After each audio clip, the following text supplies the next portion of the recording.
the FA Cup against Tiverton, second win against them in a week. How are you feeling after that one? Well, stressed. Yeah, it wasn't good for the nerves, was it? But yeah, no, really good performance again from both teams. Not a lot in it really. But we've had the better of the chances. I think if anyone deserved to win, slightly us. But they hurt us at 2-1. We weren't in a good spot, and that was our best 20-minute spell of the season. From 2-1 to 4-2, we were electric. Started making good decisions, and ultimately that 20-minute spell has got us into the second qualifying round. So yeah, really good. Supporters were exceptional, and it's been a really good day for the football club. It started really well with Jacob Hodgson's goal, and then obviously the start of the second half getting pegged back to going down an early goal in the second half. It just had that cup feel around the day, didn't it? It did. And, you know, quite poignant actually. I was a bit miffed. I've been very complimentary at Tiverton, and I think Ace put together a really good side. And you know, some of the comments in these match previews, and some of the from members of their football club talking about our ridiculous resources, and quite poignant that 3 of our goals have scored from lads that have come from Step 5. We've done that, you know, over the last 18 months. We haven't had a stupid amount of money to go and get players. We've spent our money on our bigger players wisely. But you know, Brodie's come from Barnstable, Jake Hodgson's come from Cribs. You know, we're not throwing money all over the pitch, and we haven't got the resources some of these clubs. And I think that was nice really. And you know, when Darren puts his next match report together, maybe he'll stop talking about our money and focus on actually the fact that we've done some good work, like they have, in bringing some players through the leagues.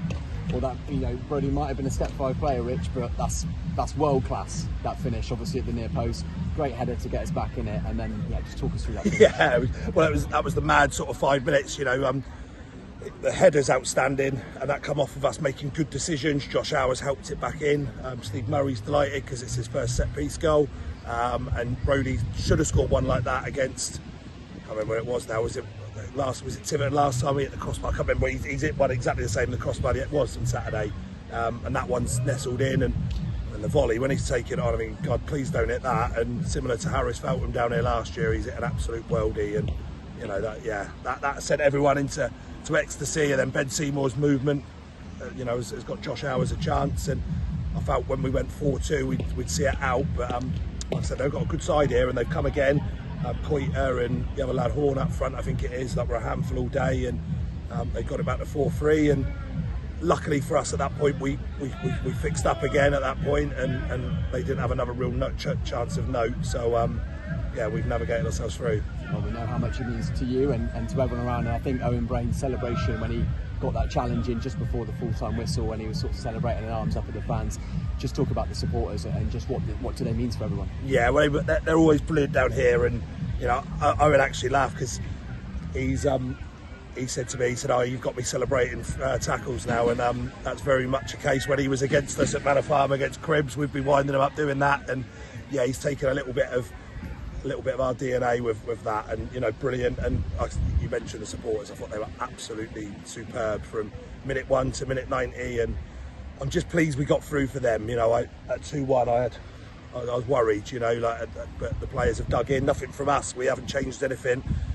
They've just upped their intensity, up their work rate, and found a way to get us 4-2 in front, and that's seen us through. Well, 2 games against Tivy, 2 wins, and now we can obviously look forward to the draw on Monday, and then a return to league action against Uxbridge next weekend. Yeah. Well, we're in twice next week, so we're in Monday and Wednesday. We'll work at our new shape. We'll try and fix some of the problems. I mean, again, like, you have to remember that we're playing without any fullbacks. We've got no fullbacks. We've had Josh Hours, who's a centre midfielder at left wing back, Tom Purington, who's an attacking midfielder at right wing back, and going forward they were superb. But obviously, you know, and Jayden Nilsson's come on then to play left wing back, and he again flying left winger. So we're doing it without proper players in their proper positions. You know, great footballers, all 3 of those. But so I think there's a reason it's 4-3. We do need to try and find a left-hand sided player until Ryan's back. We've had some mediocre news on that. Hopefully it's not horrendously serious, but still going to be a few months. And hopefully Niall's fit for Saturday. In terms of the next 2, we've got Uxbridge, then Weymouth, and full focus on that to try and get some good points and keep us in around the sort of top 5, top 6.